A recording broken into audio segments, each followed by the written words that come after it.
Alhamdulillahirabbil alamin wassalatu wassalamu ala asyrafil anbiya'i wal mursalin wa ala alihi wa ashabihi ajma'in. Asyhadu an la ilaha illallah wahdahu la syarika lah wa asyhadu anna Muhammadan abduhu wa rasuluhu sallallahu alaihi wasallam la nabiyya ba'dah. Summa qala Allah ta'ala fil Qur'anil Karim, a'udzu billahi minasyaitonir rajim. Wa izibtala Ibrahim rabbuhu bikalimatin fa atammahunna qala inni ja'iluka lin-nasi imama. Dan ingatlah ketika Ibrahim diuji oleh Tuhannya dengan beberapa kalimat perintah dan larangan. Fatammahunna, lalu Ibrahim dapat menunaikannya. Maka Allah berfirman, sungguh aku akan menjadikan imam bagi umat manusia. Surat Al-Baqarah ayat 124 awal. Jamaah zuhur rahmatullah, karena waktu terbatas,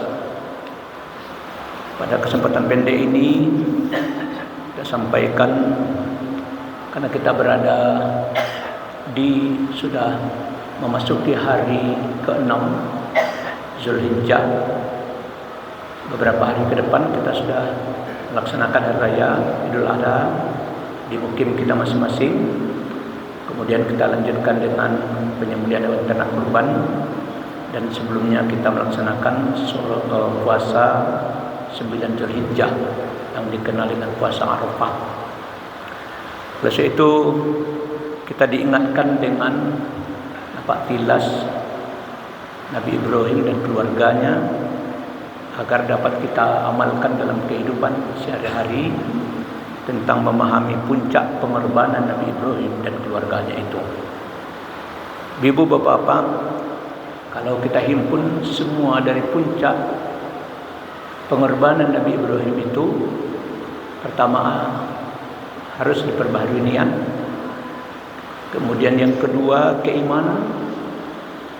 Yang ketiga ketaatan dan keikhlasan. Kemudian yang keempat adalah pengorbanan.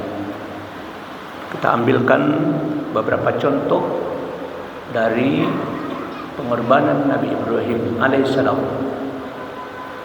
Pertama, seruan Nabi Ibrahim itu adalah menyangkut tentang iman. Ya.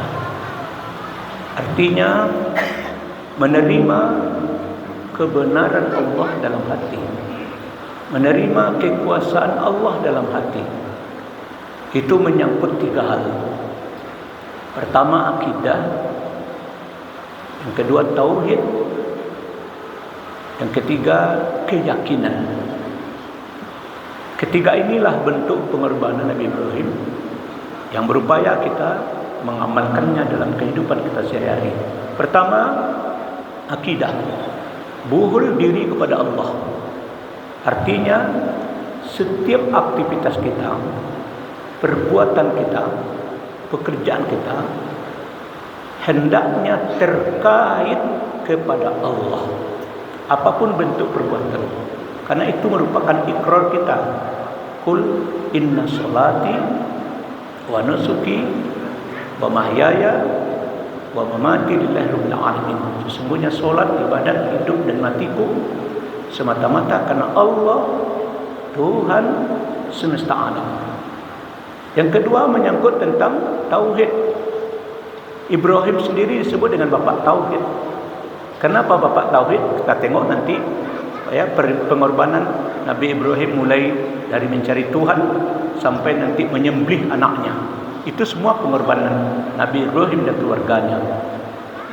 Artinya tauhid yang digambarkan di sini, seluruh aktivitas kita, pekerjaan kita, perbuatan kita hendaklah dalam rangka mengesahkan Allah. Mengesahkan Allah. Oleh sebab itu, kul innani fa'budni, sembahlah aku, Ya, kata Allah, sembahlah aku dalam rangka mengesahkan Allah.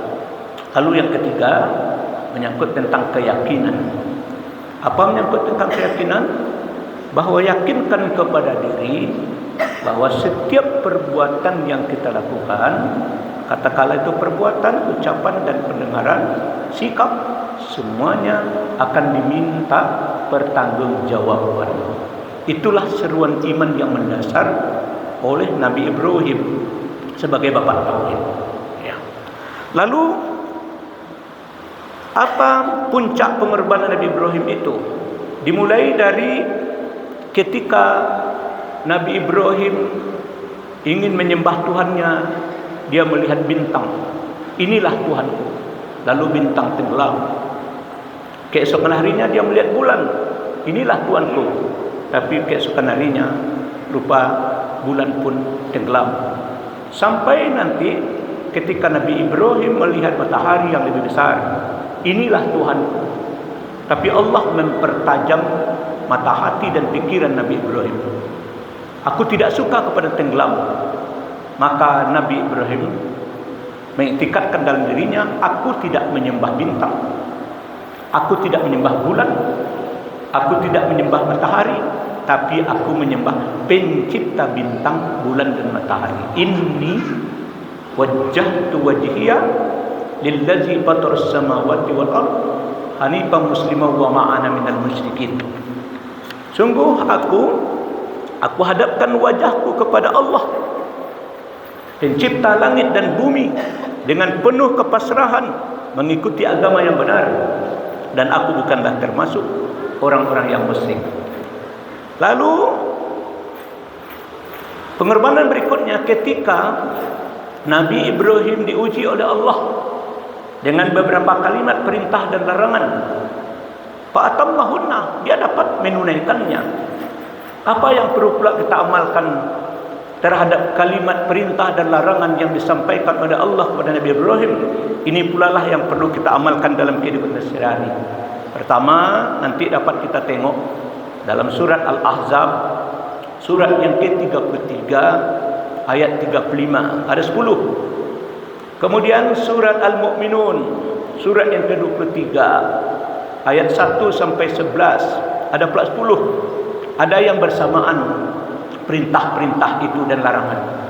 Kemudian surat At-Taubah, surat yang ke-9 ayat 112, juga ada 10. Kita ambil nanti satu, yaitu surah Al-Ahzab.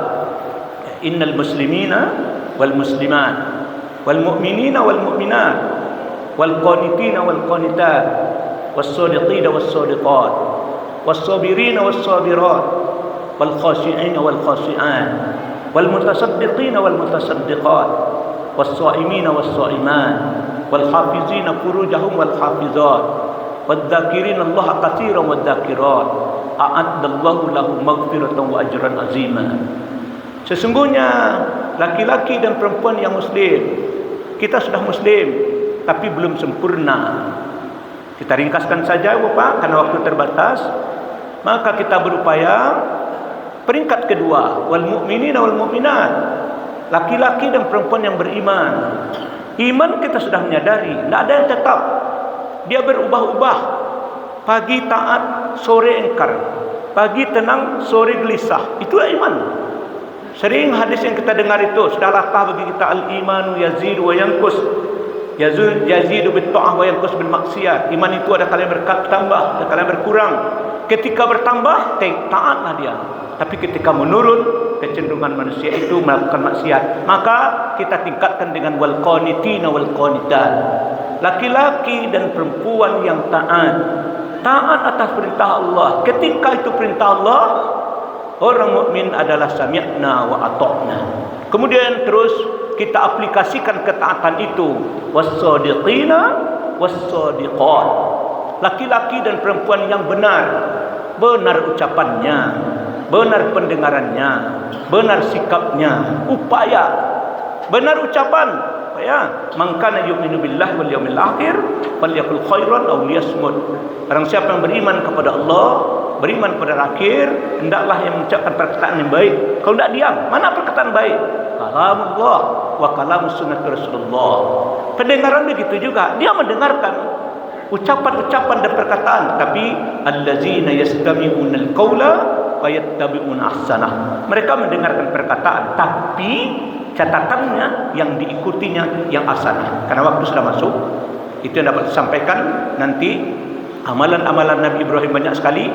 Ketika mereka mencari Tuhan, ketika Nabi Ibrahim menikah dengan Sarah tidak mendapatkan anak, terus menikah dengan Siti Hajar. Setelah menikah dengan Siti Hajar, mendapatkan anak, dititipkan di lembah yang tidak memiliki tumbuhan, gersang dan tidak ada air. Kemudian sampai nanti Ismail sudah menanjak dewasa, diperintahkan oleh Allah kepada Ibrahim untuk menyembelih anaknya. Tetapi karena ketaatan kedua mereka, Allah membalasnya dengan seekor kibas. Fatabiru ya ulil absar. Walhamdulillahirabbil alamin. Mohon maaf. Assalamualaikum warahmatullahi wabarakatuh.